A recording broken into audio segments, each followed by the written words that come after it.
Let's stay on that, because I feel like someone watching is in a valley. Yeah. Like they're feeling that. And even in your book, you talk about, sometimes we pray for God to do something on the outward, and He's not doing it on the outward, but there's an inner work in the valley. So what would you say to someone who's in that valley right now? I would say get busy. I would say get busy in the valley. You don't want to sleep through the valley. You don't want to complain through the valley. You want to dig in the valley.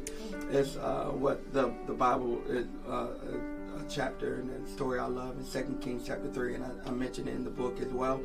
When the instruction comes to Elisha, he's confronted with 3 kings, and they say, hey man, what to do? We're out here at war. We don't have anything. Like, what should we do? We're out of water specifically.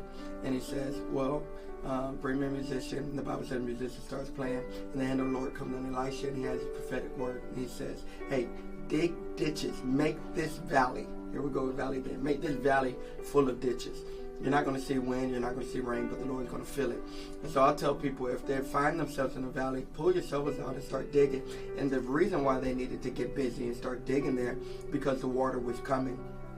And the water was coming regardless, because God is merciful.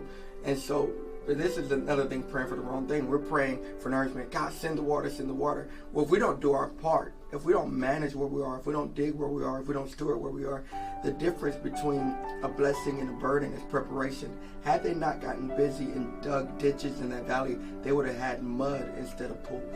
And that's really the difference. Your future is really waiting on you. How prepared are you for the blessings that you're asking for? I can go on and that deserves a shout. You can't get me started. Okay.